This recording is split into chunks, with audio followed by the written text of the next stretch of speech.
So I'm going to start by opening this session by acknowledging the Gubbi Gubbi people whose songlines traverse the land where I work and rest. I also wish to acknowledge the traditional owners of country throughout Australia and the lands where each of us work and rest. I recognise their care for and continuing connection to land, water and communities.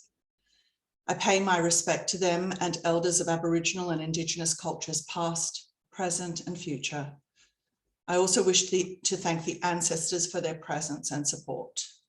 And to all, I offer my gratitude and my apology.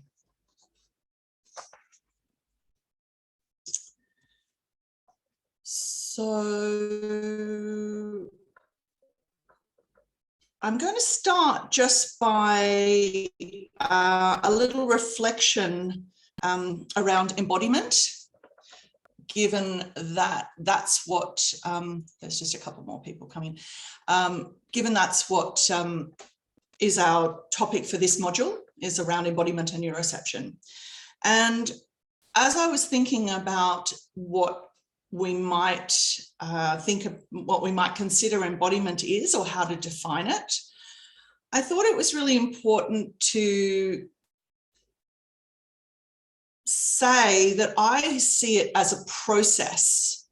So it's actually not a noun, like it's not embodiment is, is an experience. It's actually an experience of getting there. It's not a noun.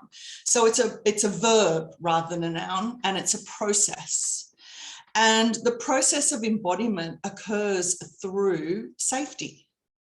So you can't actually be embodied unless there is a neuroception of safety.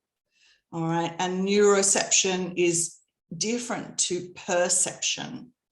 So perception happens through our cognitive processes, through the mind's awareness of, am I safe? It can answer that, right? Do I feel safe?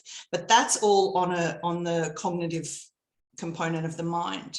The neuroception of safety comes from an internal experience of safety that actually can't be influenced by the mind. It can only be influenced by experience. All right. And just to reiterate, you can't get to embodiment unless you have the experience or the neuroception of safety. Okay, so that's where you want to focus if you're trying to feel more in your body. Then safety is really what you need to attune to.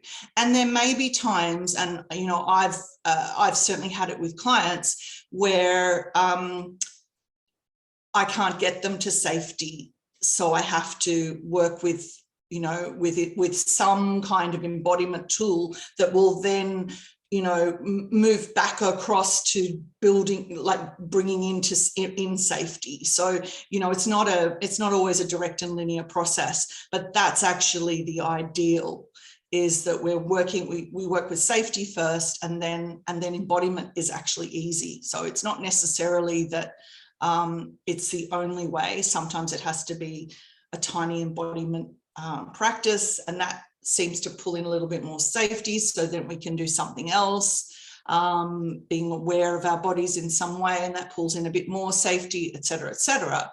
But ideally, we're looking at safety first and embodiment second, okay? So I thought I'd start by teaching you a couple of, well, certainly, oh yes, I forgot to bring my tissue. Certainly teach you a couple of little new practices. This one is my favorite. I came up with this one when I was actually feeling a little bit challenged and unsafe in a training, because I was being told to come out of my process really quickly. And I think if any of you have taken trainings, you understand, you're not there for your own process, you're there for your learning. And sometimes that means that processes get stopped before they're actually, finished for you. And you know, I was kind of very deep in a, well, I wasn't in a deep freeze, but I was in a reasonable freeze and quite deep in my own internal process. And it was like, it's, you know, it's time for you to get off the table, Raquel. And I found that I couldn't open my eyes, and I didn't want to open my eyes, and just kind of like be pulled straight out of that. So I came up with this way of titrating my way back into, you know, presence, okay, in with the room, basically. I mean, I was very present with my own experience, but I needed to get present with the room. And I was also in a very, you know, delicate kind of, like, it was a very, you know, it was a very young and womb-like experience I was in. So I had to find a way to be able to come into presence from that place. Okay, and so this is what I discovered, is that if you can imagine doing a figure 8, but with your head and your neck. I call it the Indian head wobble, and it's probably, you know, not culturally exactly appropriate, but, you know, if you can imagine that, you know, that, yes. Or if you want to imagine doing a tiny little figure 8 on the top of your atlas, it's actually on the joint above, right above C1. Now, some people find it helpful to imagine drawing that figure 8 with their chin. Okay, so you can do that, because it's really only a small movement. It's not a big one. It's even smaller than that kind of typical Indian head wobble. Exactly. So some of you are using your chin and some of you are closing your eyes, and both really help. And then if you want to actually even imagine it even smaller, almost imagining it, that's just another way. You don't have to go that small, but you can, that's, you know, that's the scale. You want to go from that small to just the first part that you all tried. You don't want to be doing anything bigger than that, kind of drawing it with your chin. I don't think so much. I think you'll find your own speed, Erina. What I noticed, like, so just now I took a really deep breath. So if you've got the right speed, you're probably going to, and see there's a yawn. So you're probably going to find that there is a sign of regulation occur for you. And so if you're going too fast and your body doesn't do that because you're going too fast, then it would be a matter of slowing it down. But I think innately we will find our own rhythm, because it's so, you know, it's really, really connected to self and our spine and, you know, and who we are in such an intrinsic level that I don't think we can get that wrong. The only thing I've noticed that people go a little bit to is, you know, too much of the head wobble, and that's really not going to bring in that regulation piece in the same way. Okay, so this one is a great one for if you're feeling particularly freezy or particularly vulnerable, okay, or particularly young, right? So if you're having a very early developmental process or working with somebody who is, it's a way of supporting yourself or others to come into presence in a way that isn't jarring, okay? That's the point of it, okay?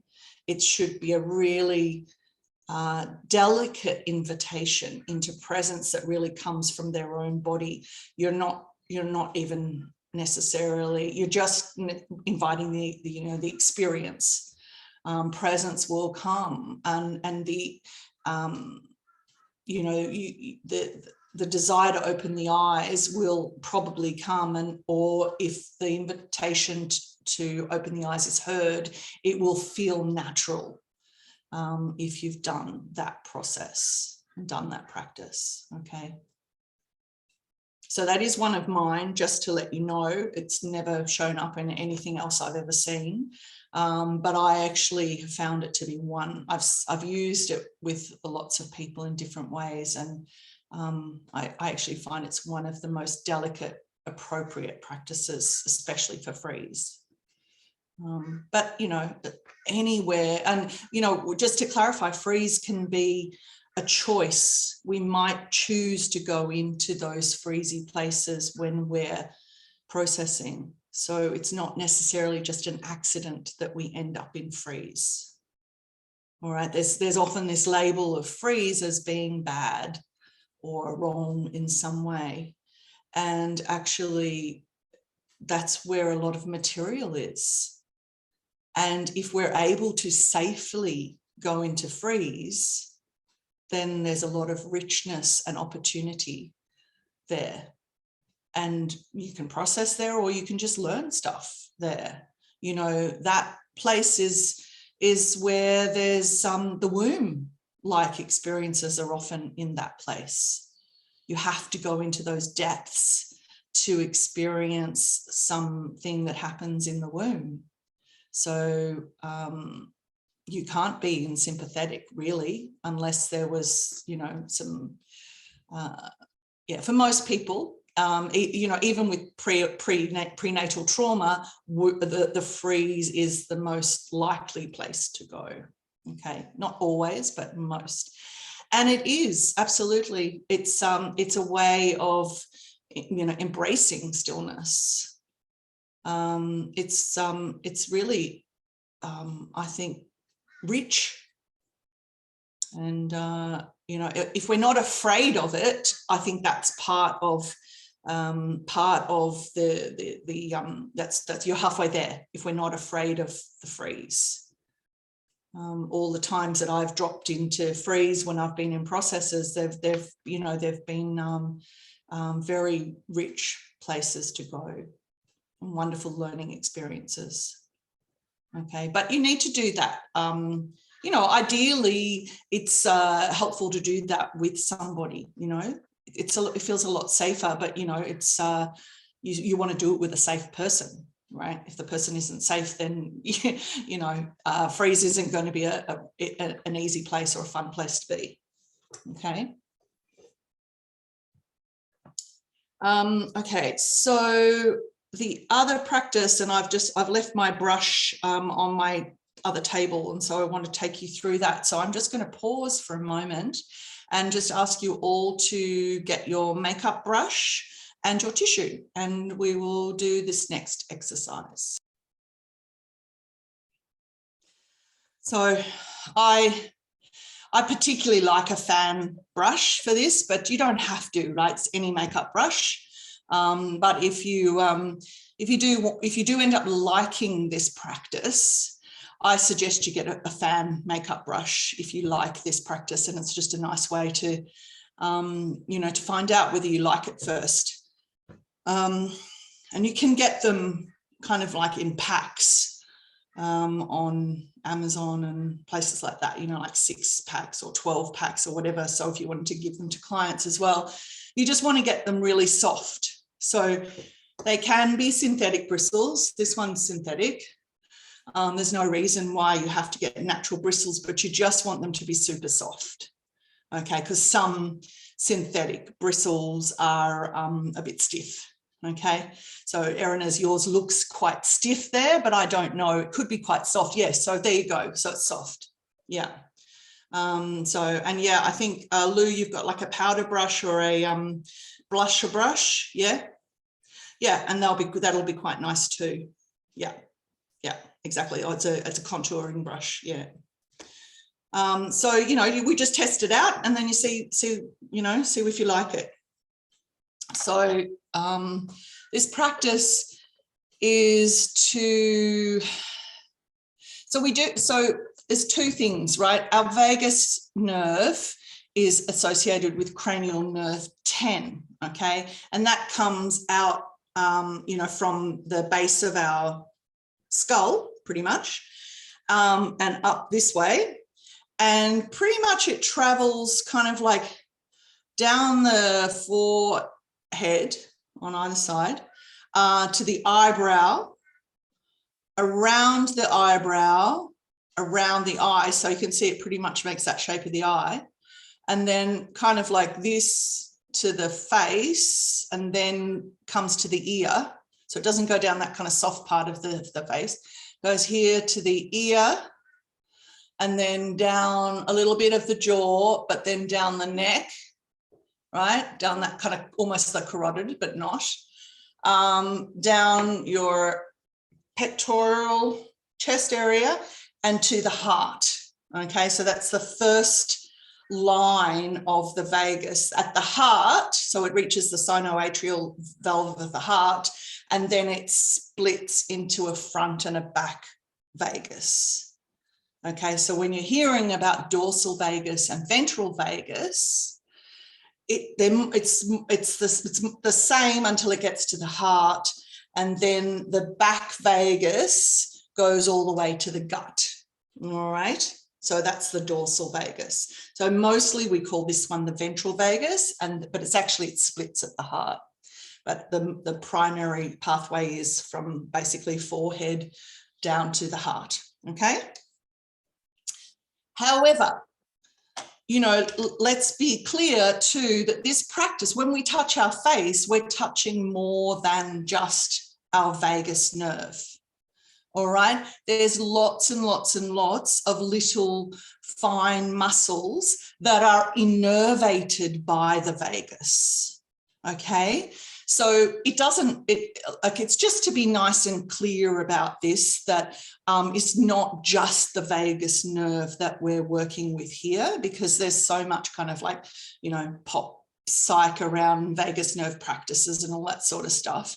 And I just want to be clear is that the whole face is innervated by the vagus. So it actually doesn't really matter where you touch and how you touch, and you just do it. You will find that you have an experience of more enlivenment and more awakening just by touching the face. Okay.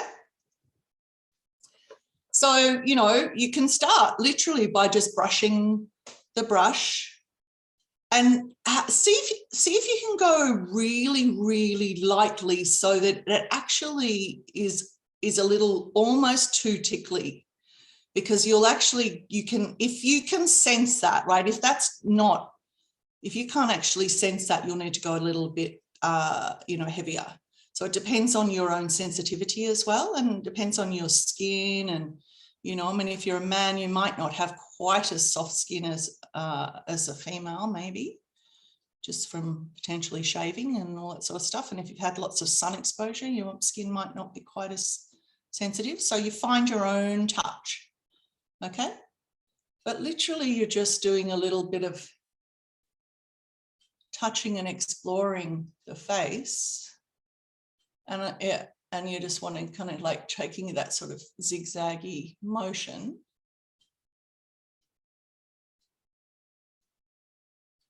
Yes, okay, I'm about to show you how to do it with a tissue, Ryan. So cool, just give me a sec. All right, so, and then you can try just doing some other kind of like more firmer, just give it a try with some other,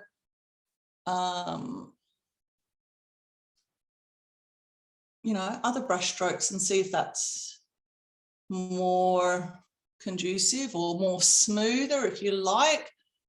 I like the very gentle tickle, because I find that it does actually liven up my face, but at some point, you know, it can, for some people it might get too ticklish or just might not have quite enough touch. I've got quite sensitive skin. So with the tissue, all right, just nice and loose. And literally you can do the same thing, is just like this, you can just brush it. All right, so you've got a little point on it then that gives you a little bit of a focus. And you can do it's a really similar sensation if you get it right. It's quite ticklish. It's got a little, this one's got a little bit of a point to it because of the point of the tissue, but otherwise it's really similar, and it's just as soft as the brush. How are you finding that, Ryan? Yeah.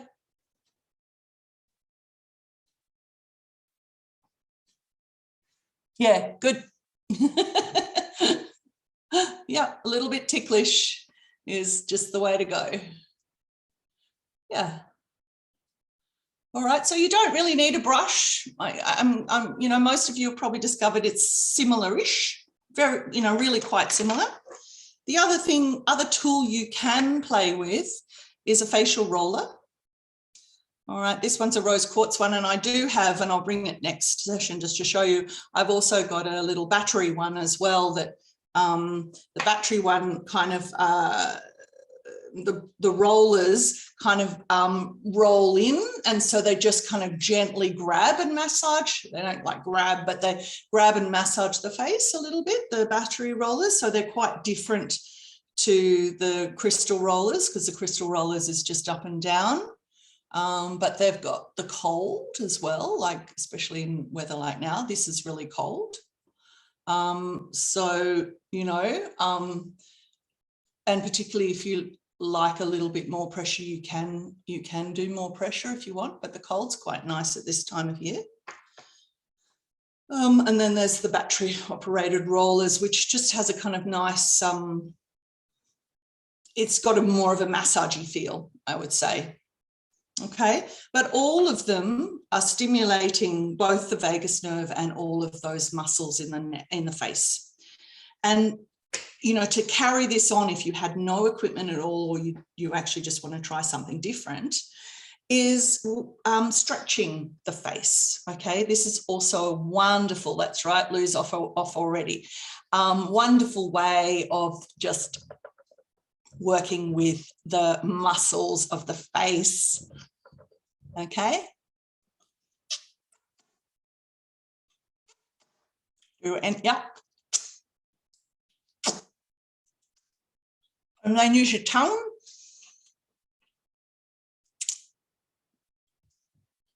To stretch out all those kind of lips and places like that.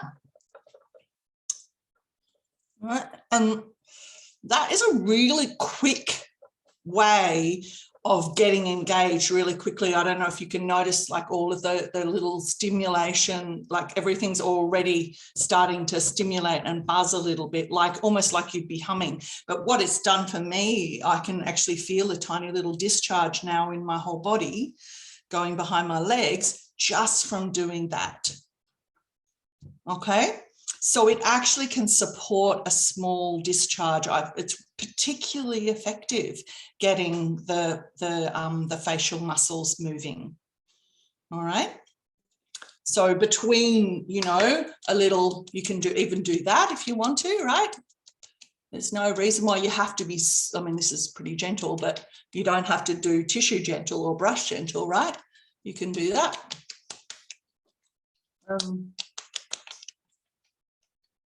And that at the same time, right?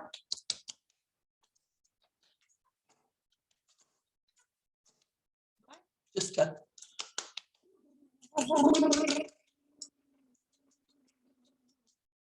Right, it's a pretty good way of bringing yourself back into presence, you know.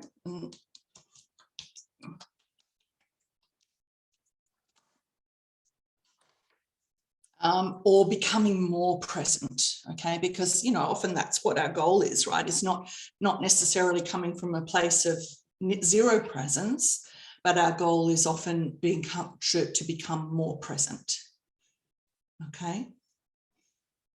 So just take a little moment to notice what's happening in your body now that you've done those facial exercises. Just give yourself a little moment to feel into what's happening now.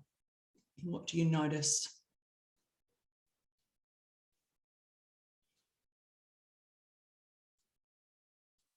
And then I'm just going to invite some of you to let me know, because there's going to be quite a lot of interaction today around the practices.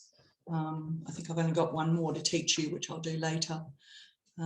So, you know, let's learn a little bit about what people are experiencing. A body tingle, aliveness. Yep, can feel his face now, if that makes sense. It feels cooler. Yeah, that's right. That's right. Sometimes we're just like, oh yeah, that's right, the face is there. Didn't even really know. Yeah, more awake and present. Yeah. Okay. Yes.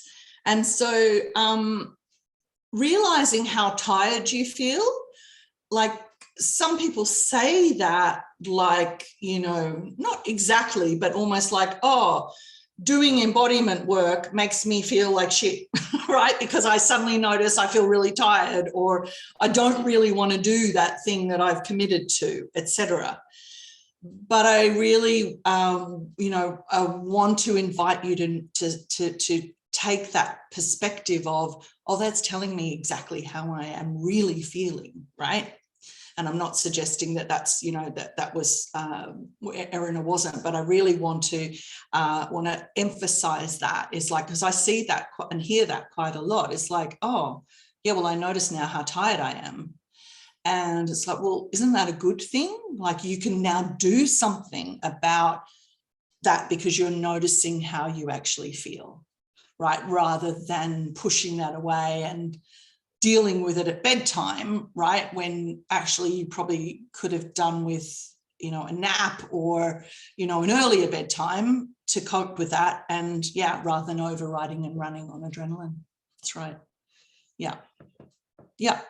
Yeah. And so our bodies also are craving us to notice what's going on beneath the surface. And so these moments of connecting in can really, really help our bodies feel safe, right? So there's that interoception, that neuroception of safety. Our body just turns around and says, oh yeah, okay, you do know. You are paying attention to me.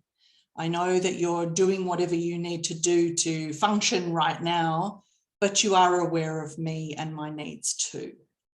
And, you know, hopefully there's enough trust there to know that you're going to take some action to support, you know, that the change of state that the body needs. Okay. So that's, you know, it's a process of coming into reality. Okay. And I, you know, like, we need that. We need to be in a place of reality about our bodies, about our experience, about, you know, our lives, about everything that we need and that we need to do. We need to be in a place of reality. And, you know, I have a particular theory around depression, for example. And, you know, my theory is that depression is the result of our reality not matching up with our, let's say, our perceived self, right? Our perceived situation. Right. So what we our idealized self and our real self is actually, there's a discrepancy there. And so rather than face the discrepancy and that cognitive dissonance between the discrepancy or the expectation, then we actually drop into depression. Right. So I see that quite often. It's this discrepancy between the real self or the real situation and the idealized self or the idealized situation. Okay. And so what comes up when we don't really want to face that or go into that in great detail, what can happen is depression. Okay. That's not to say that's the case with every single type of depression, but by and large, the kinds of depression mostly that I see, it's often to do with that discrepancy. Okay, I think that's kind of like that everyday depression. And yes, absolutely, acceptance, coming to terms with reality. Yeah. That's fine, Sasha. You don't need to do every single practice that I teach you. This is all about finding some practices that you like. Every nervous system is going to have a different response and enjoyment to different practices. Yeah. Are you feeling okay now?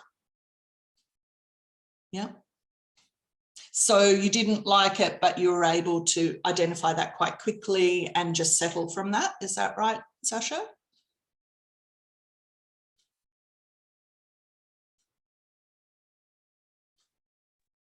I just recognised that I wasn't able to actually do it. Mm-hmm. Okay. But I sat with it to try and understand what it was that I didn't. So watching you do it and the others do it sort of made me Mm-hmm.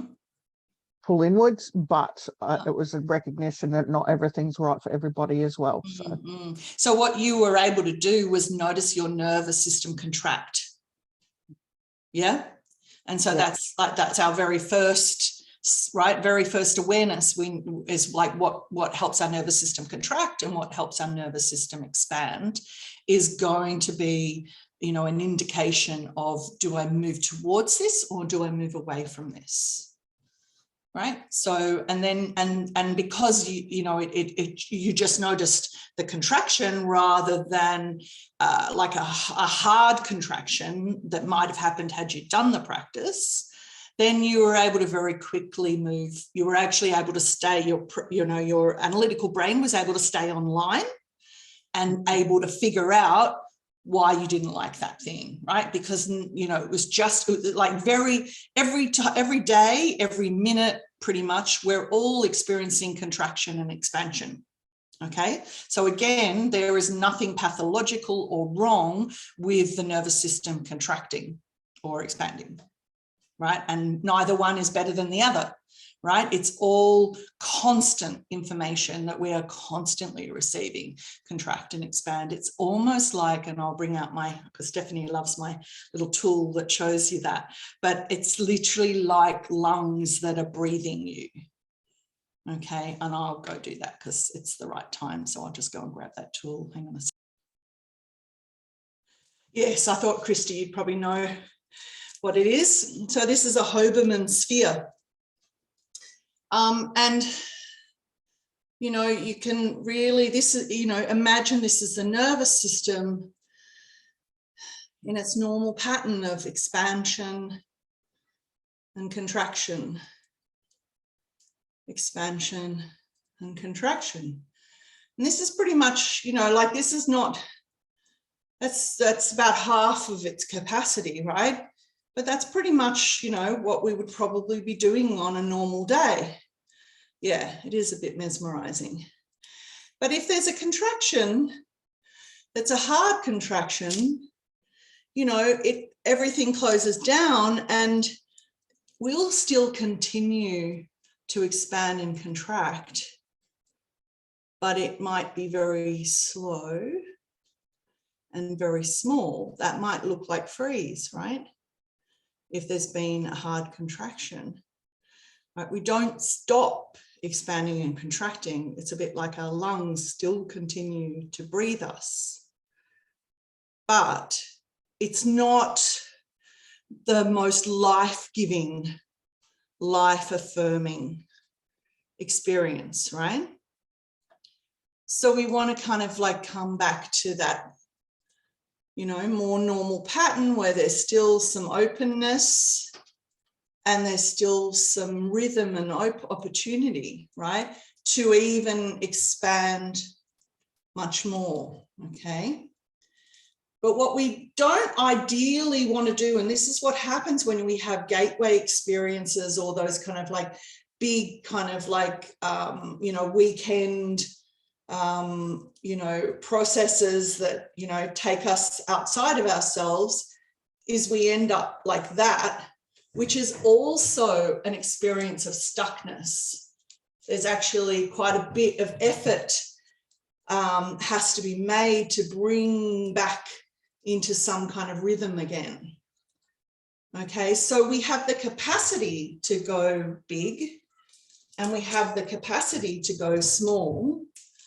But for our everyday, we want to be, you know, in that really nice rhythmic place of being open and being closed, a little boundaried as well, right? With our energy and with our aliveness even. We don't want to be in that kind of full expansive state of aliveness all the time. It's going to be too much. we're too open, and we can't really come into that place of responsiveness so easily. Okay, it's quite a stretch for the nervous system. Okay, but you know, to really understand that openness and contraction are all part of the same rhythmic pattern. All right, so now that I've got all my tools out and things to play with, you know, this is a really good opportunity here for us to go over any of the practices that I taught you or showed you in the previous video, to qualify anything or clarify anything, to refine anything, ask any questions or experiment with anything. So any kind of wonderings and questions that you may have or anything. So let's spend some time doing that. Stephanie, I saw your hand up. Yes, thank you.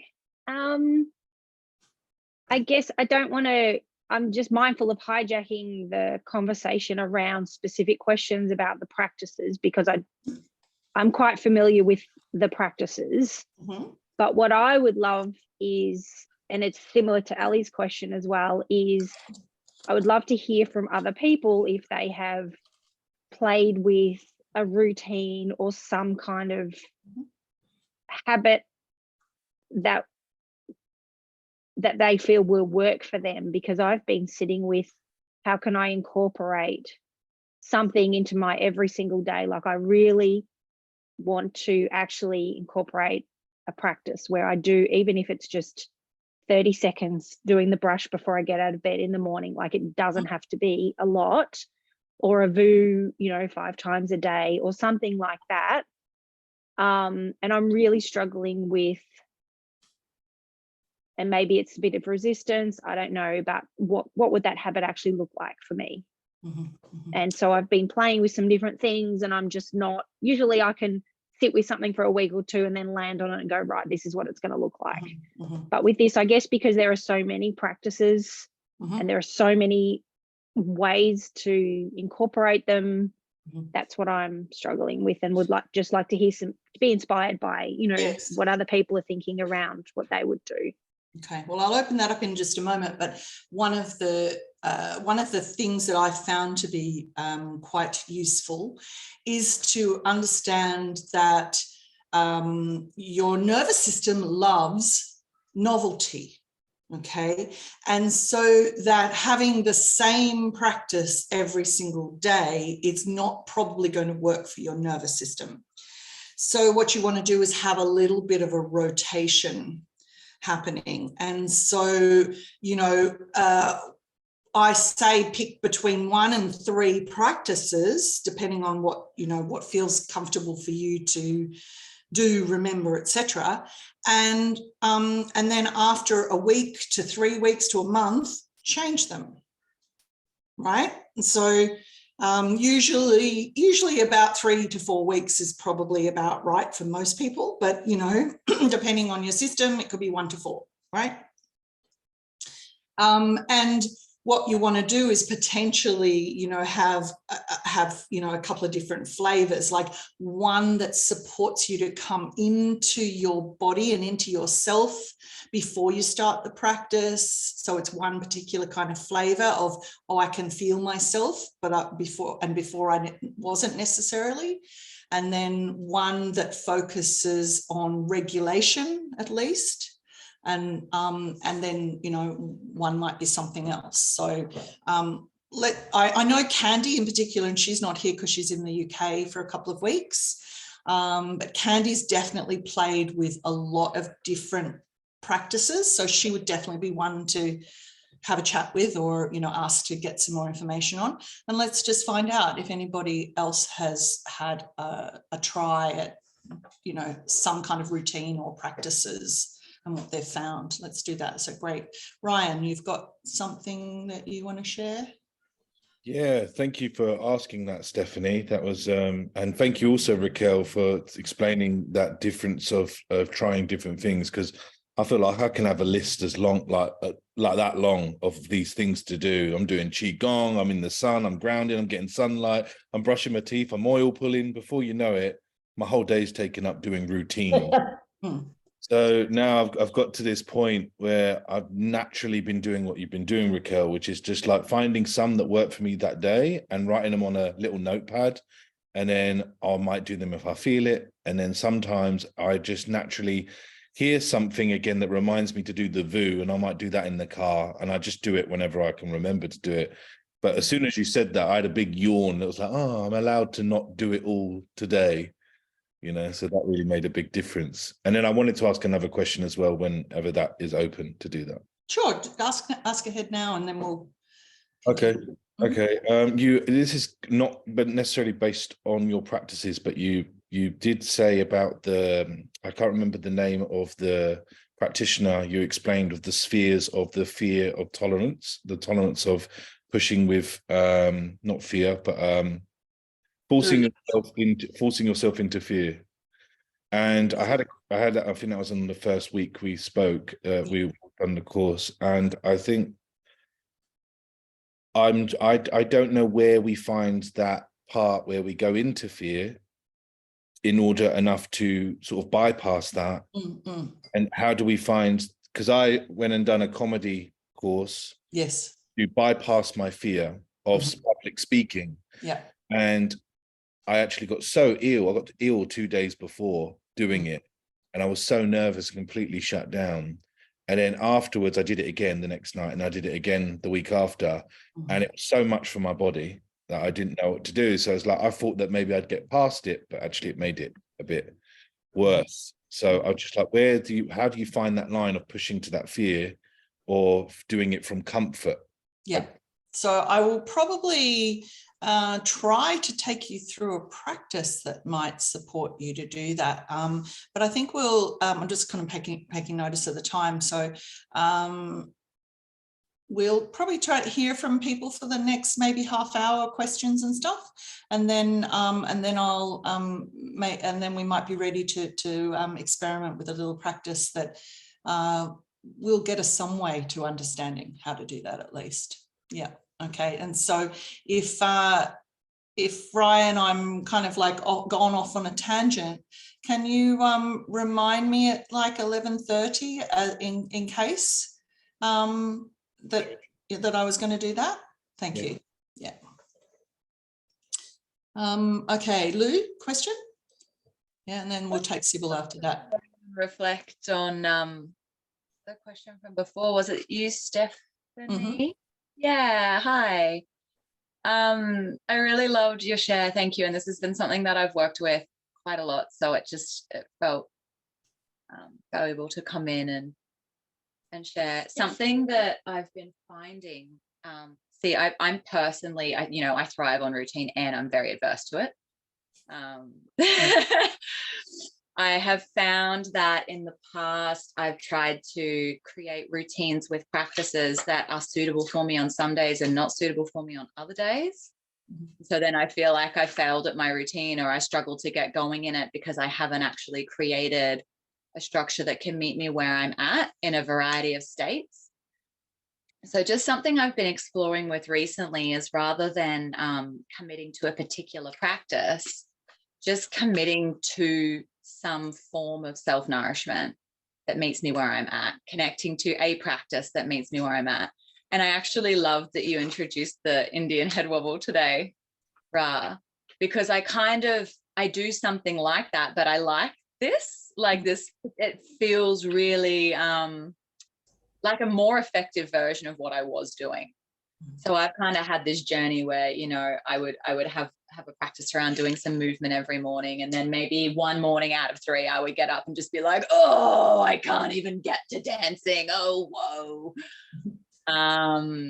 And so I've learned to kind of come back to something that feels manageable and start there. So, some days I'm just going to start with the wobble, or I'm just going to start with literally wiggling my fingers until I can drag myself to the piano. And then literally just like plonking for a little bit. And eventually after doing that, I'm going to probably feel like dance. You know, I'm probably going to get to a place where I feel like, but if I don't, it's okay. Just a sec, gorgeous. Or feeling like needing to poo, Lena added. Yeah, funny. It is a bit funny too. Yeah, so that's just something that I've been toying with rather than committing to a specific practice, just committing to the showing up and meeting myself where I'm at. And that's actually been a kind of self-honoring, like it's felt so much more honoring of me than driving myself to show up to doing a particular thing, even if that particular thing doesn't match where my system's at. So that's felt really, really kind. And Lou, just with your answer, and so I'd like to extract it a little bit because I feel like it's actually answering Ryan's question as well. Are you noticing that, Ryan, that it actually feels like it could be a real match to his question, which is how do I move into the place that I don't really want to physiologically want to go, but I psychologically want to have that experience, right? So you're kind of, here is this titration that you're doing. And I think what we'd like to know, if you're able to articulate it, is how do you know when you're ready to move to the next stage? That's a really cool question. How do I know when I guess short answer is it doesn't feel overwhelming. Mm-hmm. Like if the next stage feels overwhelming, I'm actually not ready to go there yet. I need to like hang out kind of in something more moderate. And then once I find a sense of comfort there, then I go to the next stage. Yeah. And what's comfort feel like for you?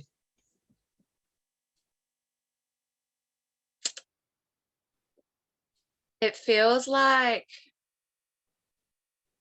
I have the resources to meet the challenge. So that's how I would put it conceptually. In my body, it feels like warmth or nourishment. Like there's a sense of, I feel like there's a sense of having mother with me.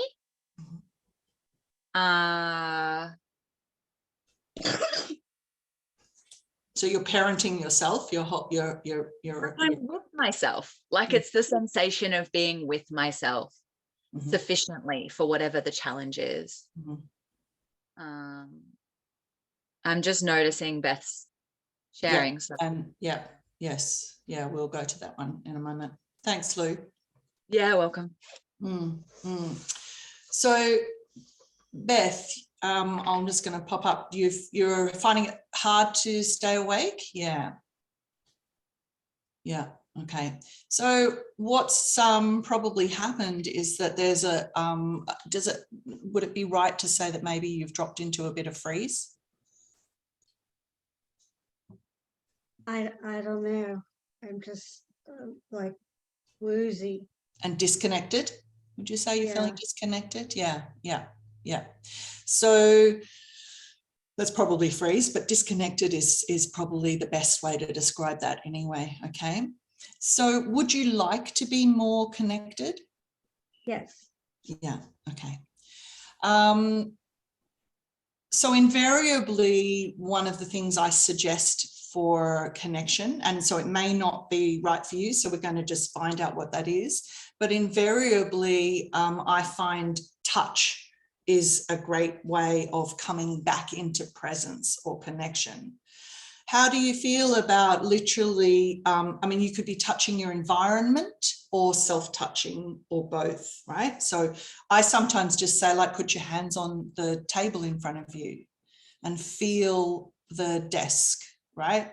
Feel the texture of the desk, feel the temperature of the desk, feel the hardness of the desk, you know, feel the material of the desk, the solidness of it, right?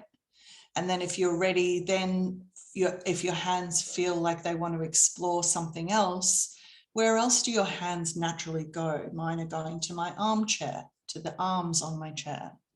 So, but it's where they might naturally go. Where would yours naturally go, Beth? Does it feel okay to be feeling the desk? Yeah. Yeah. And so would your hands like to, are they feeling like they might try something else? Yeah. And they might try your body. Yeah. Yeah. And how is that to touch your body? Too much or The okay? time, Uh-huh. I'm still pretty tired. Yeah, that's okay. I mean, it can take a little while anyway, and that might not change either, right? We're aiming for connection first, even in the tiredness, okay? And what I suggest is that you maybe go a little slower. So a great way to connect is, you know, your hands. And so you may want to just take that nice and slow, exactly, that you're just doing that.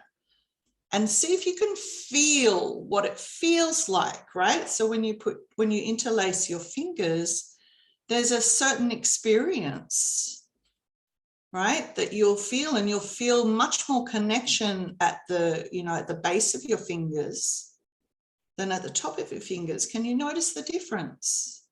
Yeah, yeah. And then if you close your fingers over your hands, then you have another experience of connection between your fingertips and the knuckles back of your palm, back of your hands, right? And then there's still that connection of the web part, and it's still, but they're two different connections. Yeah, so we're starting to differentiate and identify, and then we can turn around here and notice the connection between the thumbs and the, you know, and the base of the thumb, right? There's another connection, another type of connection. And then maybe the hands, you know, in my case, they wanted to become a little bit more rounded, and there's a different kind of connection again. So if we do this slowly enough, the body has a chance to catch up. Okay. And then we can experience what it's like to undo that connection. And that's right. Then you maybe want to do another kind of connection when you come back in, right? Yeah, So we're that's not, much better. yeah, great. Yeah. See how it takes just that little bit of time, and often it's the pace, right? We're not trying to hurry the body. The body actually needs to go a little bit slower once something like disconnection has happened. Yeah. And if we get a little bit frantic or desperate, there's too much for it to process when it's in that slower, disconnected state. And then too much has happened and it can't catch up. Right? So we want to slow things right down. Yeah, I took a deep breath just a few Lovely. seconds ago. So Yeah, beautiful. Okay. thank you. You're welcome. Sybil, you had a question? One of my questions was just wondering, going through the videos that have been posted, a lot of the practices is there a list somewhere with them listed? Or is it more, because I'm finding I'm taking notes and things, but I was looking for a little bit of a list.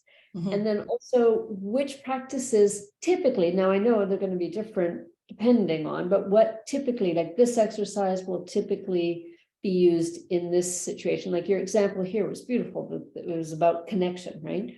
Mm-hmm. So just a few of those things. Is there a place for that, or is it more that I would create that on my own? I think that's some of those things. Did I not mention that sort of stuff in the video? I think I was pretty. You did mention them. I was just wondering if there was like a printout, like a list. No, I mean, certainly got my list of practices, but I haven't got like a, you know, I haven't. Okay. Made It was up more those. when we were going through the videos, making a list of the various practices.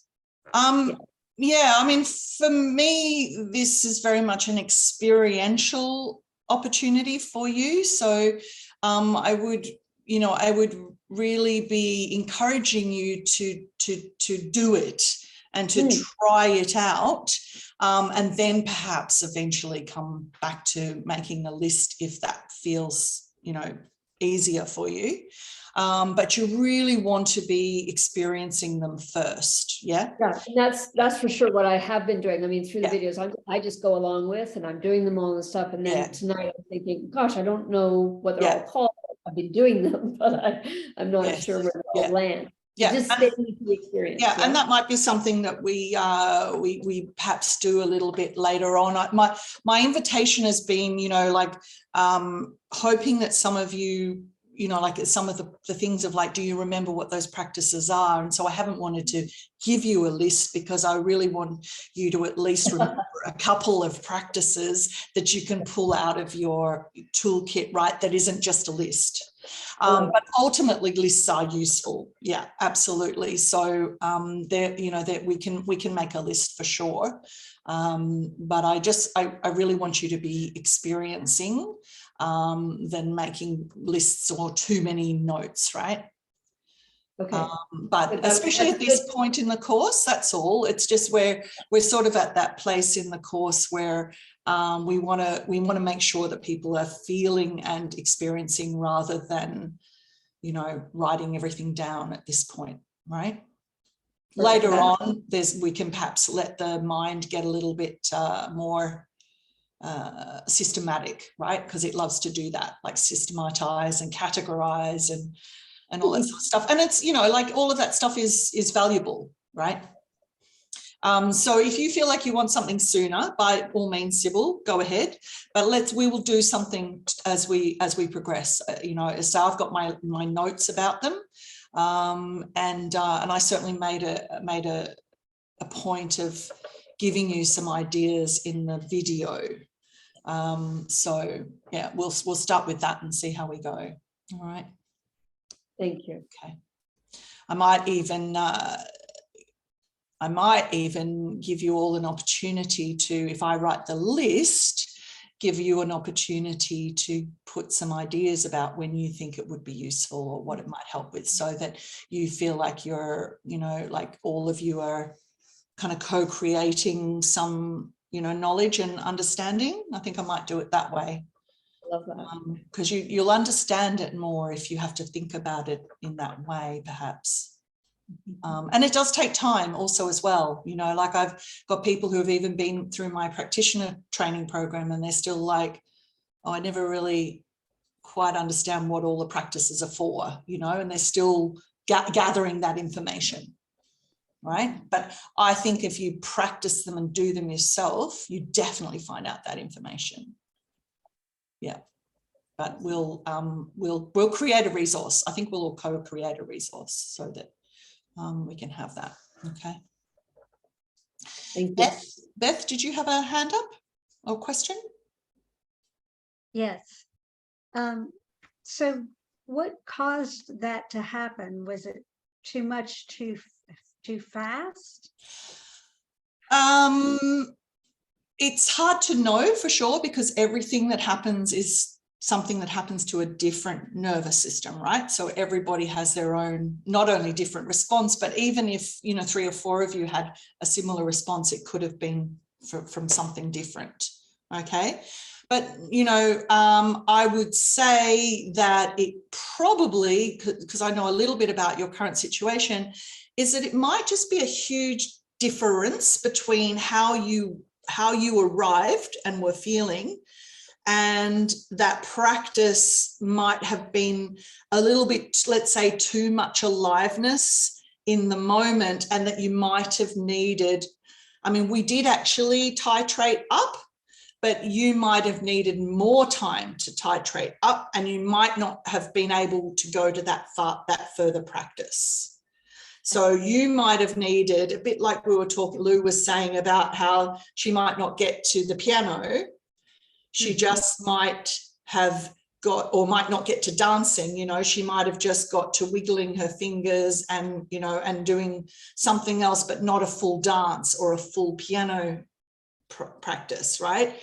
So you might not have, you might have needed to stop, or you might need more time, a lot more time. And so that's kind of, with nervous system work, you don't always know that until you notice that it's too much, right? And as long as it's a manageable too much, i.e. there's a way to come back from it, there is nothing wrong with having done too much. right? So if we can recover that in a safe way and a grounded way, and that there's a settling and a renegotiation of the activation, which is what happened because you said you yawned and felt more here, then that's a renegotiation of the activation response. Okay, so that actually builds resilience, which is ultimately what you need to do with nervous system work anyway. And the only way you can build resilience is a little bit of a stretch. And so again, that goes back to Ryan's question a little bit, is we do need that little bit of a stretch, but most of the time we want to be able to do that within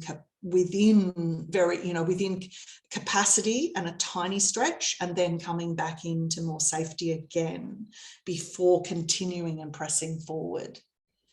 Okay. Yeah.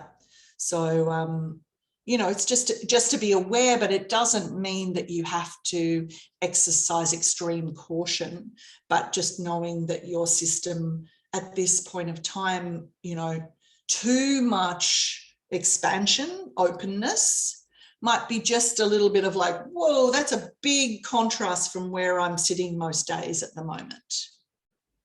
Right. So if you come back to that, the Hoberman sphere, right? In some way that, the more stimulating experiences were much wider. They might not have been full, but they were still a little bit too open. And you kind of need something that might be your capacity for openness right now, because you might be living more like that most of the time. And so we only maybe want to go that far. Okay. Yeah. Any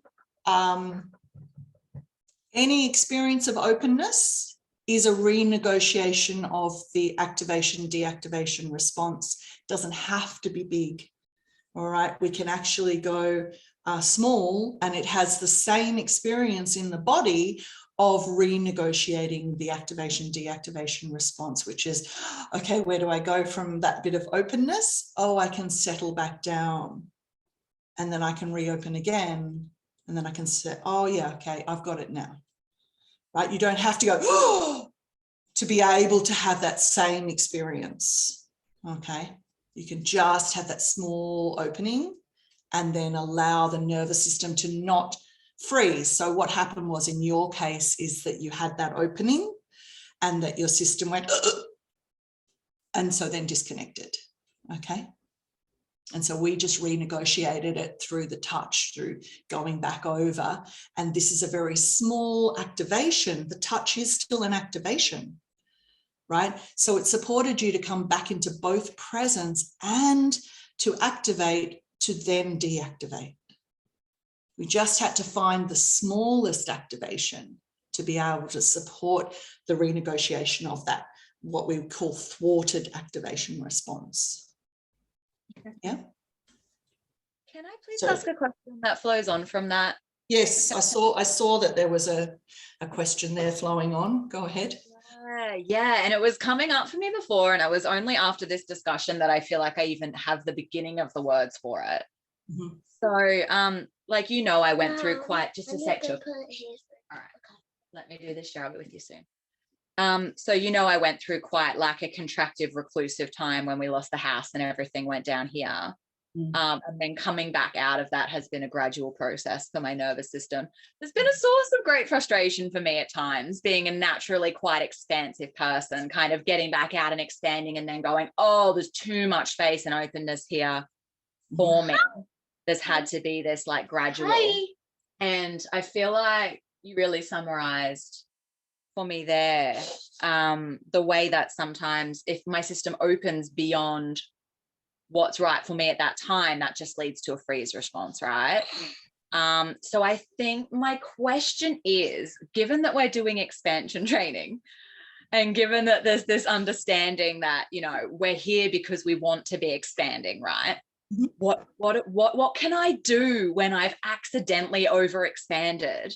And what I actually need to do is bring it back in, but I don't want to like go fully into contraction. Yeah. Like sometimes I swing too far the other way. Yes. As soon as I feel like the expansion's too much, I'll just go into full contraction. that's not where I want to be either. Yeah, and so that's the practice I'm going to take you through by 11:30. Okay. That'll answer that question as well. Thank you so much. It's so alive for me today. Yeah, good. All right. I'm just going to, Christy, yes? And then anybody else, let me know if there's any other questions. I think I'm just going to double check, hang on the chat in case I missed anything.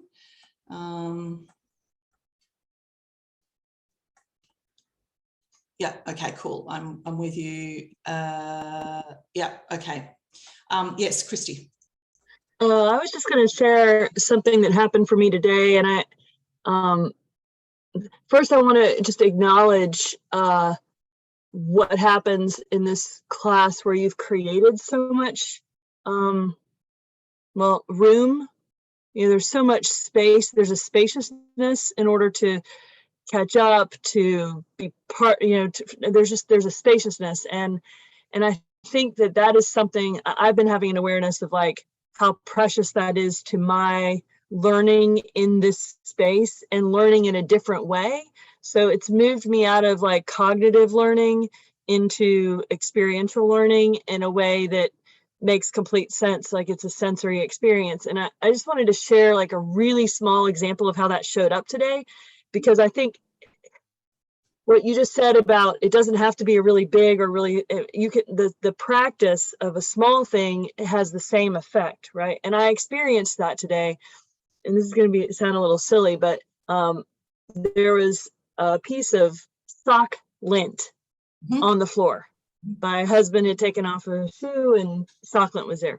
And unidentified object alert, there's something on the floor. Oh my gosh, what is that? You know, so I went into a panic mode of like, there's a creature, right? And then I realized it's not a creature, it's sock lint. But in that moment, I was still like, it's sock lint, you know, and I picked it up and threw it in the trash. And it was an unsatisfactory experience all the way around. And to Ryan's question about fear, powering through fear versus going to a place of comfort, in that moment, on the back end of that little experience, I had this realization that if I had been able to pause in that moment, I would have grabbed a paper towel. Doesn't matter how silly it is. I would have grabbed a paper towel or a piece of tissue, and I would have made it more comfortable for me to pick up a piece of sock lint, even though I knew it was sock lint. It would have been more comfortable for me in that moment to have picked it up that way, and I wouldn't have powered through. And it illustrated to me in that moment how fast I will power through fear, because that's my default setting. And it doesn't occur to me, or has not occurred to me, to try to find comfort first. And so I just wanted to acknowledge that, like, I feel like the spaciousness has given me time to find the moment for the learning to show up. And even though I wasn't able to get there ahead of that, it happened so fast on the heels of it that I know that there's going to be another opportunity where I'll grab the paper towel first and I'll find that comfort before I go through the fear, push through the fear. Yeah. So I just wanted to, I don't know, it just resonated for me, that piece about the small, and I felt completely comfortable. Like I wasn't chastising myself in that moment. I was like, yeah, this is how the practice happens. It would have been totally fine if I had taught myself right then, paper towel. It would have been great, and it would have had a huge impact. So anyway, so that's where I am. No, you're speaking to that prioritization of comfort above all things, right? And it doesn't necessarily mean that we become apathetic, but it's always that we're taking care of ourselves with whatever we choose to do. Okay, so that we have the right equipment or the right tools, or we're in the right mode of preparation to be able to do what we want to do, right? And I've had similar types of experiences where I've kind of said, oh, what could I do that would be more comfortable to do this uncomfortable thing? Yeah, and I think there's also a piece of, I mean, obviously there's socialization around powering through things and so on. But so my trauma is rooted in utero and prenatal trauma and developmental trauma post birth, and And I think the piece you were talking about the myelination of the nerve and how that develops, that got disrupted. I know that was disrupted for me. And so it's almost like in this moment, we were just talking about comfort. It's almost like comfort in a way is like providing that extra barrier, that extra shield, so that it lessens the intensity of the experience. At least that's a framing that just came into my mind that I think really could work for me, is like, this is a coping mechanism or a healing mechanism or adaptive strategy, right, to deal with something that may not have developed as fully or as appropriately or as securely as it could have otherwise. And that connects to, and I know I mentioned this in the video about breath, when you see people who do that, the breathing out, like I'm trying to calm my nervous system breath through breathing out, that tells us, right, there's too much intensity and the body is trying to regulate by pushing all of that energy out, okay?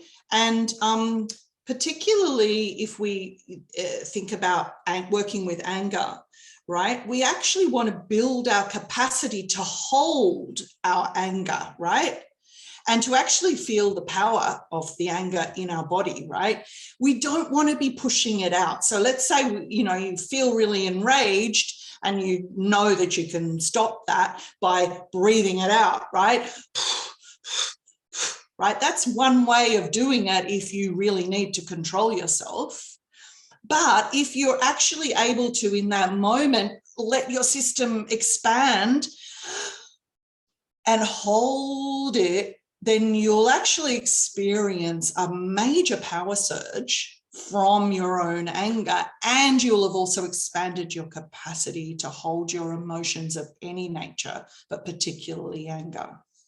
Okay, so there's times when, you need to actually, let's say, honor the flow that needs to move through you. But there are other times when just like literally supporting your body to just hold that emotional experience or that intensity will actually support you then to have more energy and more ability to hold more next time. All right, so it's a practice of, is this way too intense, or is this just enough intensity that I just have to stretch this tiny little bit? And it's also very much knowing what your current resources are and where you are today and everything else. So if you've taken on quite a lot today, then it just might not be the day to practice even a small amount of holding an intensity, right? It's just enough to say, well, I saw that and I need to let that move, right? Our nervous system capacity is not linear, because it totally depends on what your day delivers to you. All right, so it constantly is in flux. And so whilst we're building capacity, we also know that there are times when we don't have our maximum capacity available to us. All right, it's really important to, to have that in mind when you're building capacity. It's not going to look like you're building a muscle and you're constantly increasing strength or constantly increasing capacity. You are, but every day will look different. That's a great example. Thank you. Now, I'm seeing quite a few things popping up in chat. I'm just checking that none of them are actually questions. Most of them are lovely comments. Yeah, that's right. Okay. So that's fine. Okay, so how about we, I'll just double check in case there's anybody who wants to say or comment or ask a question before I move into, and I'm going to check because I think Tara sent me a text message and she's off the thing. So, yes, she's not worked. She can't get in. Okay. All right.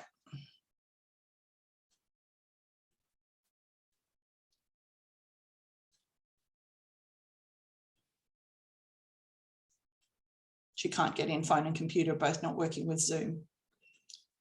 Okay.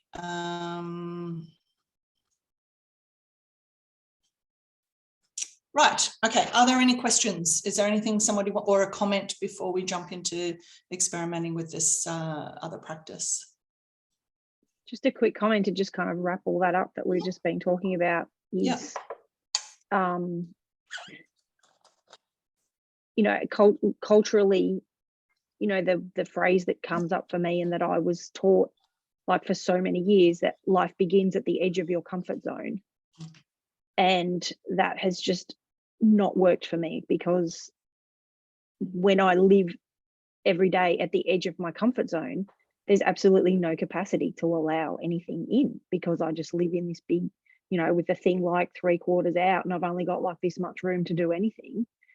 And so my practice for the last probably 3 years has been, where can I find a moment of relaxation, rest, safety within my frantic day, you know, where I just can feel like I'm constantly surrounded by stressful, you know, circumstances.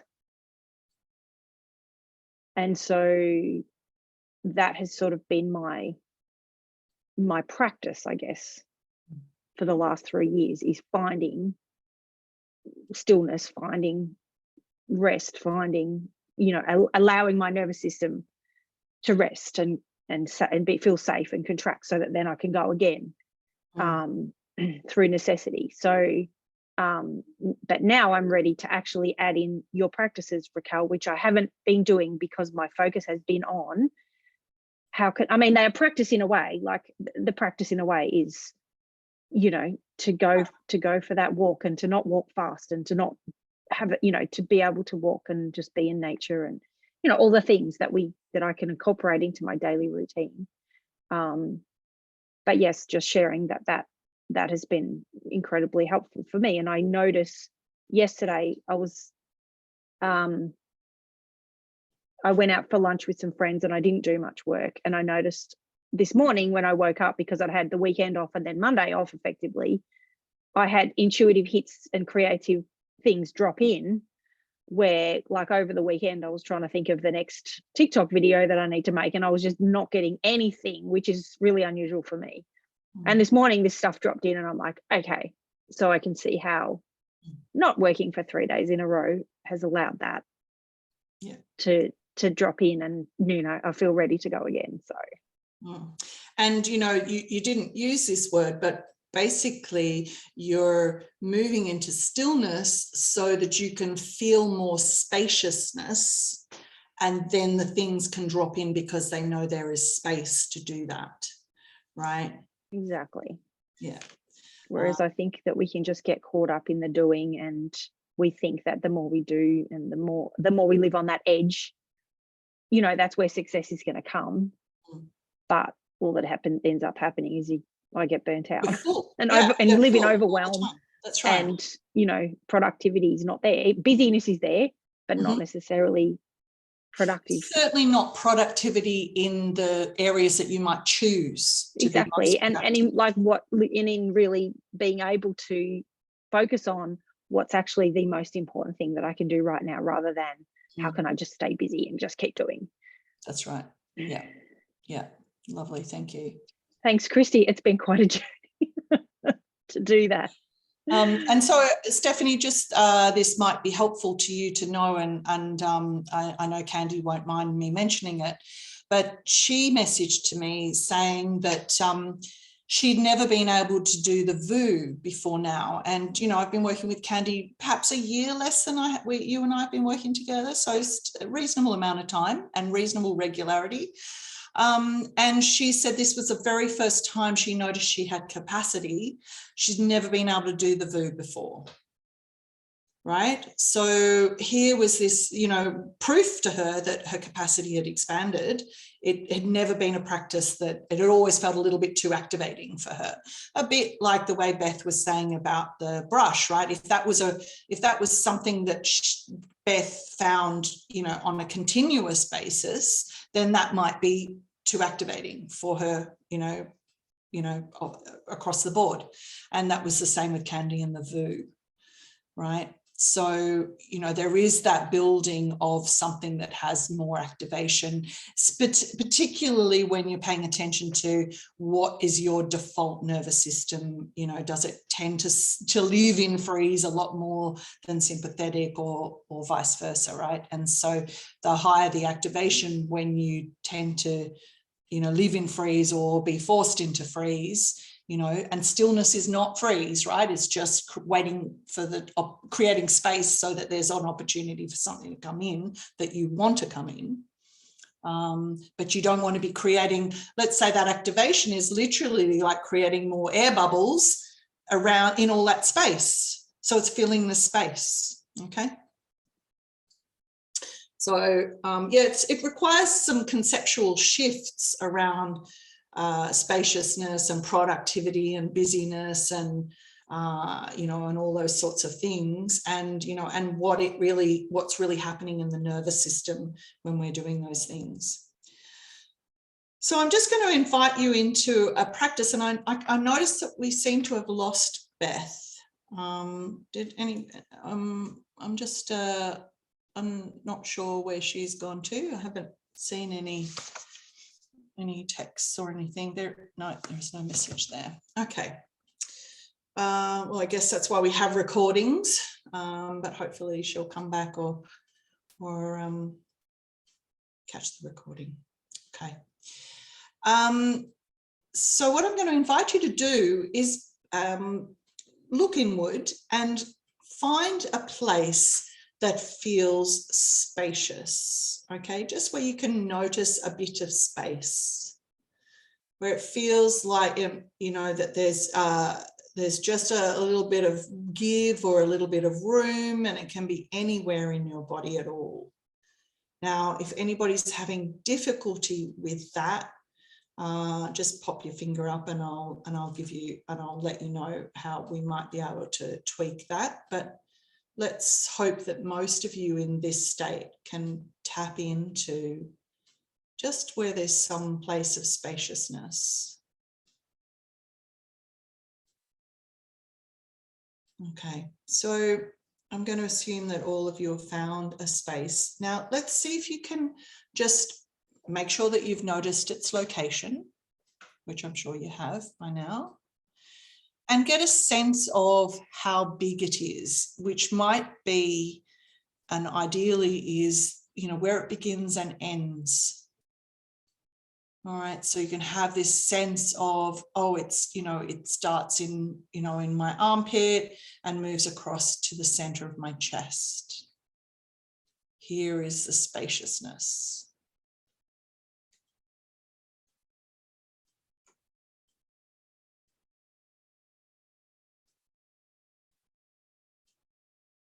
Okay, now we're going to actually switch and pay attention to where there's a place of contraction. Okay, so just go easy for those of you who find contraction a little hard. Okay, hopefully this is, you know, this is a resource building practice. So just see if you can notice where there's a place where that feels the opposite of where you've just been. Okay. Somewhere that feels a little denser, maybe. It might be smaller, it might be bigger, might be similar location, might be a very opposing location. So just see if you can pay attention to that. And we're going to work with this piece for a bit longer. Okay. So location you want to pay attention to, size, if you can pick that up, pay attention to. How deep is it in your body? Is it kind of on the surface level near the skin and the fascia, or is it quite deep inside and maybe close to your spine or close to another bone? All right, is it small? Is it big? What shape? So it may, you know, maybe round, square, you know, organic. Just get a sense of it. We kind of want to have a little bit of a sense of its shape, texture, size, color, but size is the most important, and location.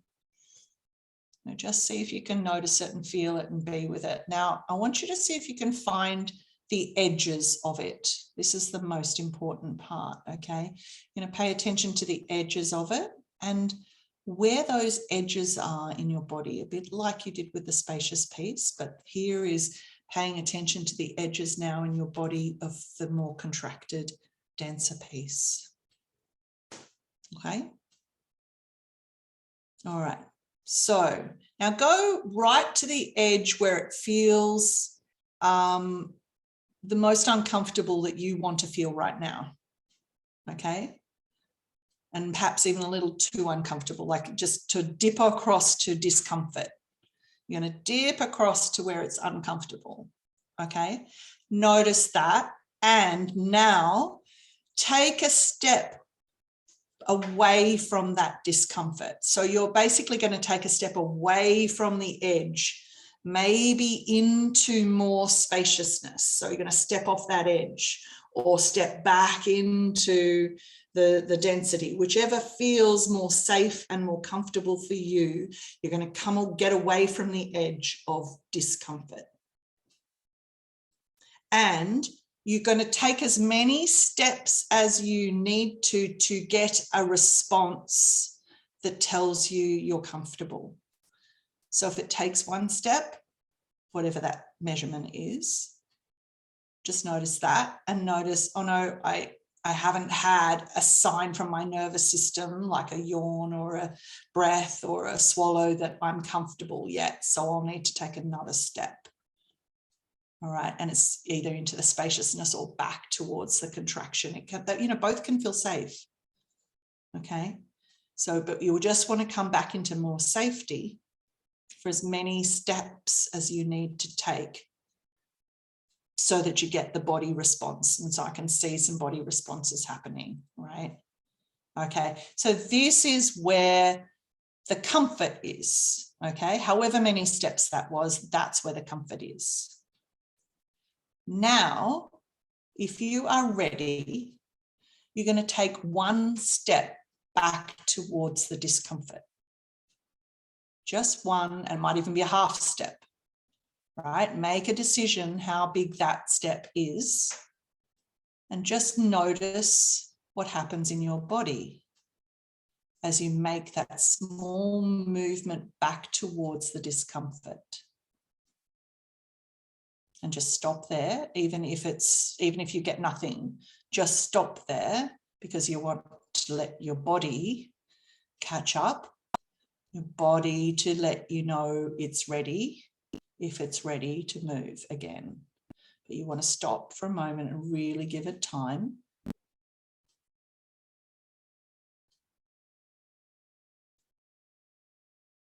That's right. So we've got a couple of people showing that they're ready. Okay, and if you feel like you're ready, if you feel like you're not ready, just stay where you are. If you feel like you are ready, take another step towards the discomfort. Just another half step or whole step, whichever feels right.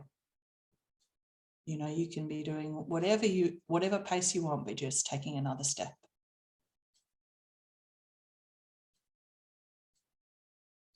And notice how that affects your body, right? If it feels like too much, take a half incremental step back, right? If it feels like you're still within your comfort zone, stay there, right? So here we're actually moving into what was formerly you called your discomfort zone, but now we're calling it your comfort zone. But only if it feels like that. Okay, and for those of you who held back, take your step forward if you're ready. And notice if that feels comfortable, and if it doesn't, take a half step back again. All right.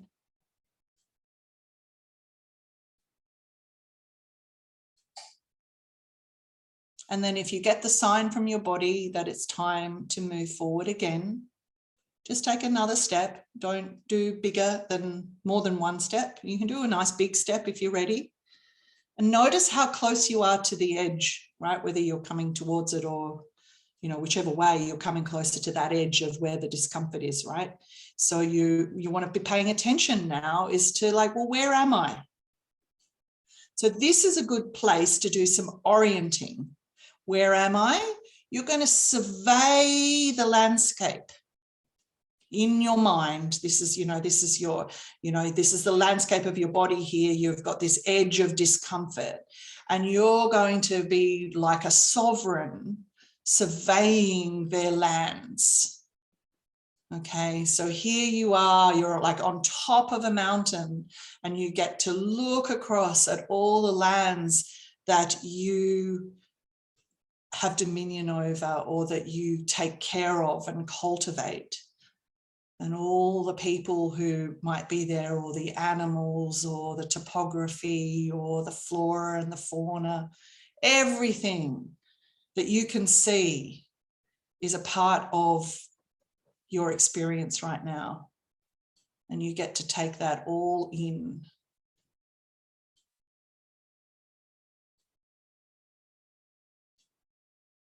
And then decide, are you ready to go further? Right. And if you're further, just notice what the response is in your body that tells you I'm ready to go further. I can see someone here, their spine is starting to elongate and they're sitting up straighter, like I'm ready. Okay, Ali, can you feel that? Yeah. Okay, so you're not feeling it so much. So your body is telling me something, but you're not feeling that so much. Okay, right? So just pay attention to that. See if you can pay attention to your spine in this moment, Ali. Pay attention to your spine, nothing else. And see how that feels to really be inhabiting your spine. How are you feeling in your bodies? All right, and are you ready to take another step?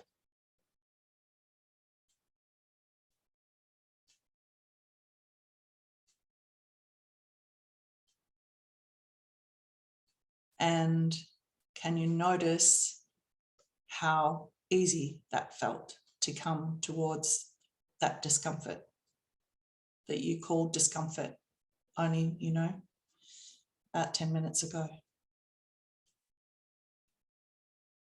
All right, and that's the essence of that practice.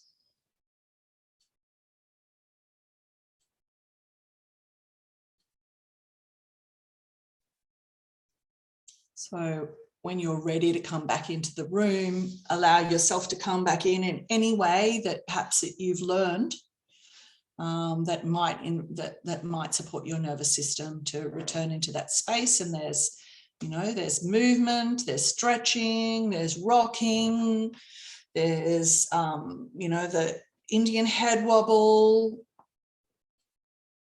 there's swallowing, there's stretching. Right, there's all sorts of ways that you can come back into presence. Yep, rubbing your face. Right.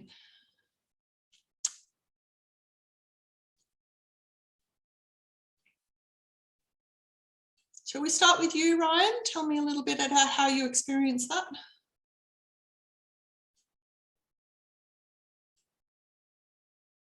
I need to come back to earth a little bit before I continue, but I did see you were looking quite sleepy. I felt sleepy, but it was actually more like as I was getting closer, I could feel my body, like as I was getting pushing into the discomfort or that sort of place, I was visualizing where I was, like on this boundary, and as I was getting closer, the more I stood still, the more that my face just stopped looking at it, paying attention to the discomfort. And then as soon as I stepped back out of the discomfort, my back went up and I went a bit more straighter. And then when you said to go in a little bit further, it's the first time I've ever experienced anything in my body where I've been able to see boundaries in something that was comfort and space. So I've never experienced that before. So I was having all of these different a different relationship with the discomfort Mhm. the first time, rather than avoiding of it or bracing. I brace a lot Mhm. as I get towards it. Mhm. So there was a sense of bracing and then stopping and then relaxing, and then Yes. it was, I've not experienced that before. So Great. Okay, thank you. Anyone else want to share what they experienced, what they discovered? Irina? Mine comes with a little bit of a question too. Mhm. That experience was incredibly interesting. I was taken into the tension place here with my jaw, and it was like my whole jaw was, it's like there was a rubber band that was being tightened between both sides. And the discomfort was really, so there was actual physical pain sensation. Mm-hmm. Yeah, it's a good place to choose. Yeah. Yeah. So when I moved to the edge, that discomfort actually increased. Mm-hmm. Stepping back just opened up that spaciousness, and there was a softening of the edges and of the discomfort. Then when I stepped forward, I actually just allowed myself to step wherever, and I stepped right back to the edge again. And the discomfort had gone, it actually shrunk right back to the very center of it, but it was okay. And then when you invited us to step forward, so, if I'd only taken a part step or whatever, I actually felt safe enough and curious enough to step beyond that. Had no idea what I was stepping into, but it felt good and okay. But I didn't feel like the next invitation to step forward again, I didn't feel like stepping forward. But then the next time I stepped even further away and the sensation lessened all the time. What the dialogue that was going on in my brain was, I've noticed, and I'll call it a sense of fearlessness that I've been experiencing a lot lately. It's not a reckless fearlessness. It's just like, we've got this. The dialogue that was going on in my brain was saying, are you stupid doing this? You don't know where you're going. You don't know what's out there. And it was like, well, actually, I'm feeling okay. And also knowing in this situation we were safe and held and everything. So potentially I've moved deeper into a sense of safety and embodiment. Is that correct to say that? Yeah, I mean, I would definitely pick up on that psychological shift that you've made, which is the stepping into the void effectively, that you've done that and felt safe doing that. So stepping into the unknown, right? Yeah. It's shown up in your body process, right? But it's really that I would say that psychological reflection of where you are right now, which is that you're okay with the mystery, you're okay, and that you're exploring that without fear. Yeah. Okay, and so it has shown up in your embodiment practice. Yeah. And absolutely, it's all embodied while you're doing it, because you're having that clear experience of, well, I'm gonna do it this way. And that was why I kept it open. Like if I were doing one-on-one, I would know very specifically what area of the body we were working and how big the space was and where we were, right? But here there's a lot of invitation for you to make your own, have your own experience. And your experience was that I'm going to explore the edges of nothing. effectively is what you did, right? So you were able to explore the edges of nothing through a body awareness, right? An awareness of pain and your body. So here you are embodied, right? So if we can say, feel some discomfort, you're embodied, right? If you can actually feel pleasure, you're also embodied, right? We don't, you're just feeling, right? So here we're doing the practice of feeling a bit of discomfort.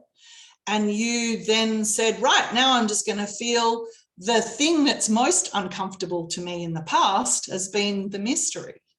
Yeah. I can bear this pain. I need to actually explore something else that has been of discomfort to me before.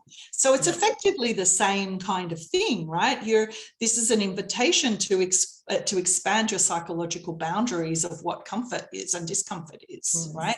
That's even what Ryan was saying, is like he wanted to be able to, do a stand-up performance, but he was too uncomfortable. That's a psychological discomfort, right? And so we're using embodiment to support that just as much as it might support you to be with discomfort in your body. It's discomfort in your experience, whatever that may be. Yeah. And I had the feedback too of this discomfort in here actually lessening as I moved further away, and even the tension's actually gone. So not only the discomfort, but I notice a lot more space within my jaw. So So, thank you. Very good. Thanks, Erina. Anyone else have, Sybil, and then Beth? My experience was it was my left eye, and that was super tight. And as you had us describe and feel the shape and the edges of it and things, it was really interesting because it went all the way from my eye, probably down a nerve, all the way down through my body, and I could start to feel the tendrils of it. And then I just allowed that to not to have my brain worry about too much of identifying it, just knowing that it was going downward and it was embodied throughout. And what was fascinating for me was the moving away. I was quite pleased, I guess. There was a sort of a euphoric feeling that so very quickly I was able to move away from it. And then with the step forward, similarly, it gets sharper for the first one, but so then I stepped back and then just again felt that sort of euphoric feeling that, oh, I actually am in this, like I'm in this dance. So then the step back, it was gone. Like just that realization that there was a play and a dance that I was involved in. And then as I stayed there, and I don't remember a lot of what you were saying, but I know that my whole body kind of went soft and slumped. And in that place, there was this same thing. It's like, oh my gosh, this is a pathway to all of it. Like it was quite big, the feeling of how the pain and restriction and tension that comes to us in life, it is that simple and that complex. Like because I had that tendril, it kept sort of sharing with me, it's quite complex, it's your whole system, and yet so euphoric that there's a play there and a dance there, and that I'm in it. We're in it, we're all in it. It was quite bizarre. So it's very common, I would say, for after the first turn to be a lot more comfortable with, going back to that place. And particularly if you have resources, it's, you might not need the multiple steps, right? If you feel so, I've known even when you've got it, it's usually quite a lot easier to come back to the same place the second time round. Now, what you and Erin are describing is something beyond that, and an experience beyond that, which, I think is beautiful, that you've actually found the sweet spot, right? Which is this sort of gateway to everything, this gateway to feeling and the sweetness of feeling whatever it is, because it's within your capacity to do that. Yeah. Nice. Thank you for those words. Thank you. Beth. I I became really, really curious about how it opened up as a landscape for me. And suddenly I had dropped into the unconscious mind. And it's like in my spacesuit, metaphorically. And how much more comfort I could experience because my body was sighing with the relief of me being there, noticing. And that was it. Like just by looking and seeing and being with and appreciating what was there, that it went from being uncomfortable to just being a cold sensation. And that's nothing to flinch away from. It's just cold. And so the judgment was gone, and I was just in that beautiful place of just, hello, I see you. And yeah, a bit of curiosity, right? Aren't you interesting? Yeah. Yeah. And so curiosity is the ventral vagus, right? That is our social engagement and connection system. If we are feeling curious or interested, then we're absolutely in the state of ventral vagal tone. Okay, so here that happened not through dropping you into a bath of cold ice, for example, right? It just happened, this organic, beautiful, natural process that, you know, there were a number of invitations and your body took up, you know, a couple of them and, you know, and allowed something to happen that brought you into more ventral vagal connection. Okay, and all of them we will say is because safety and ventral vagal connection or ventral vagal tone coexist, right? So for all of you, one way or another, there was safety, and therefore there was, or all of you I've heard from, and there was safety and there was also ventral vagal tone, right? So more connection, and of course then that experience of what was uncomfortable can actually feel pleasurable because there's vagal tone there. Okay. Yeah. Anything else you want to add to that, Beth? I was surprised that a tear rolled down my cheek because there was no emotional context to it. I wasn't actually feeling anything, but I just noticed it happened. So my body did something in that noticing process too. And I was like, oh, now there's that. Okay. And instead of trying to understand it, I got to enjoy that experience as well. So the whole thing was just strange, but great. Lovely. Thanks, Beth. Thank you. Anyone else?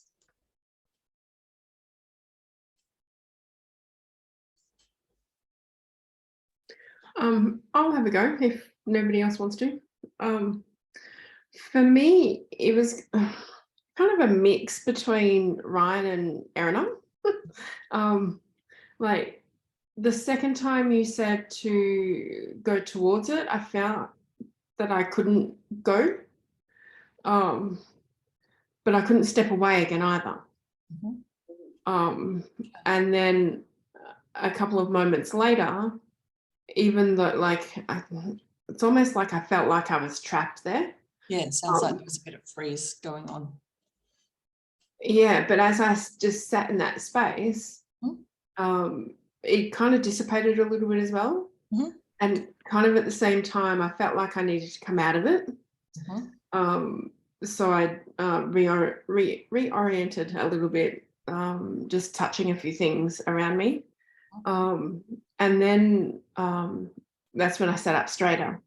And when you asked me to feel into my spine, it felt very strong. So I'm a little bit confused about the whole thing, but also accepting that it was what it was meant to be. Yeah. So I might make a little supposition here. Again, you know, it's a hypothesis, but knowing that you suffer with pain in your body and a fair amount of it, we might say that, you know, the discomfort was quite great for you to find an uncomfortable place, whatever, you know, even if you chose the least uncomfortable place in your body, it might have still had a fairly high activation, right? And so that was enough. You touched into the activation and the pain, and your system kind of had a little bit of a, let's say, a mini freeze, but it was actually able to, let's say, move through that amount of activation. So you couldn't continue to stay with the activation, because that's what I was inviting everybody else to do, was to basically stay with the activation, but find that it wasn't any more activating, right? But for you, it's like, well, I'm here with this activation, and that's actually already shown me that's the edge of my overwhelm. So you can't go any further. What you have to, what ideally you do, if your nervous system is starting to work, which is exactly what you did do, you're able to move out of it. If your nervous system's in kind of has a really high trauma response, you would have just got stuck. Right. Okay. So what you didn't do was get stuck there. You had a little freeze response and then went, oh, I can come out of this. And then with my invitation for you to just notice your spine, you were able to connect to your strength and your resilience, and your system now has actually just said, oh, well, I just negotiated that really nicely. Yeah. Right? So you are more resilient and more expanded just from doing that little piece. Yeah. Absolutely. Okay. Yeah. Thank you. You're welcome. Thank you. Thanks for sharing that. It's always good to hear contrast as well. So and can I just thank everybody for sharing so far, because it's been very enlightening and helpful to listen to everybody. So yeah. How did you go, Sasha?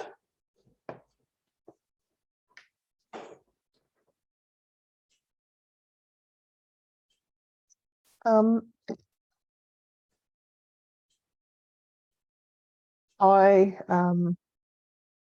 process initially, I was able to connect in with it. I think I stepped forward one of the times a bit too far and hit a freeze space. So I just started making my steps backwards and forwards a bit smaller.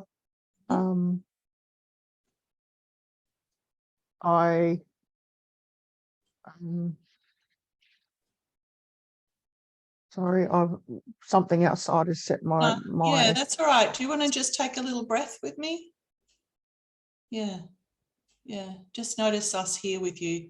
There's no pressure for you to speak about anything else.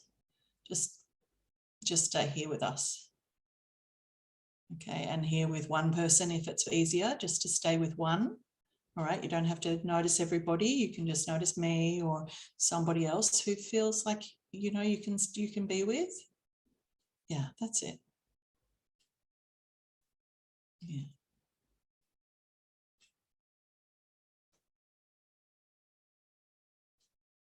What are you noticing? I was feeling a bit racy, and that's calmed down. So thank you. Yeah. I started feeling like I was losing myself a bit. Yeah. External stuff, not internal. Yeah, that's right. Is there anything else you want to say or add to or continue with? Only just that there was again that awareness of even little steps is still stepping into a safe, like expanding that space to feel a safe space. It doesn't have to be the big thing. So it was sort of like, okay, I'm only doing a half step, but that's even too much. So I'll do, you know, a shuffle, sort of bringing it down to something that's not overwhelming. If the base space, instead of going, oh, I'm overwhelmed and shutting down, trying to recognize that actually I can step it back into smaller bits again. How does it feel to you to have discovered that? It's huge for me. because I get overwhelmed by feeling like I'm not accomplishing and things like that. So to discover that part of the process, and allowing myself to do the smaller increments has been, I think that will be a big changing point for me moving forward, because I feel like I don't keep up with everything, or I can't keep up with everything because of all my other stuff that I'm dealing with. So I feel overwhelmed just thinking about it, but breaking it right down into literally hair widths of ability, which is quite minute compared to, we're talking about expansion, but that for me at the moment is expanding, but at a rate that I can actually cope with. Yeah. So I think that's quite big for me. Absolutely. Yeah. Thank you. So, thank you. Celebrating you for having done that. Ryan, I thought I'd just come back to you and see if there's anything, do you feel like your question is answered now? Because I know that it was a question you put in the group as well. So, like it was a big question. So how do you feel about this process now? Well, I think that's it answered all of it, hasn't it? It's, I think here, Erin has said it's like a mini cha-cha. And I think that really can resonate with me. I guess it's just going to be one of those things that's going to have to be put into practice. I think coming from the societal expectations of get comfortable being uncomfortable, and this, I come from a Marine background. I was in the Marines for years, where it's push past the amygdala and just go boom straight into everything. I'm trying to understand or feel where my capacity is to where that boundary is of where that pushing. So if I go back to the comedy aspect, maybe a potential could have been to not jump in to the first show I did with 200 people. It could be maybe 2 people, 1 person, or something along those lines, and build up from there and see how I felt, rather than going into the ridiculous of that and then trying to override my body and not listening to my body. Because I didn't feel my body at all before I went on stage. It was completely gone. I thought I was going to faint. I had couldn't feel it at all. Like I wasn't there. And then as soon as I stepped on stage, I was fine. So it was really, really interesting. So I really do think that's going to be a great practice for me to put into my external life. And yeah, so I got to embody it for the first time. Yeah. So yeah, thank you all as well for the questions and answers. I really feel like that all came together. Yes. Thanks. Yeah, it was a great discussion. Is there anybody else who wants to add to that at all? Is there something, Stephanie? Yeah. I was just going to ask if we could invite Ryan to do some of his comedy in a Facebook Live in our little group. Whether that would feel safe for him, because I would like to see it. Do you know what? I've taken some time off doing it. I've done 3 shows. I don't know if my jokes would be appropriate for our little container, for sure. Maybe we'll do a one-on-one just with you and I, Ryan. You're more than welcome. You're more than welcome to my next one. I think Stephanie adores sailor humor. It's definitely sailor humor for sure. Yeah. Gives me a chance to be something that I'm not normally in real life. So that's the goal of it, really. But I have another show in the city in Sydney next month. So there you go. I don't know how close you are, but yeah. Okay, thank you. Great idea, Stephanie. Thank you. Anyone else have anything that they want to say before we finish up today? Okay, right. So just to, I think the next session is another video recording. Okay, so it's going to be on, I think it's on boundaries, the next one. So I'm pretty excited about teaching that one. I'm just going to double check my notes.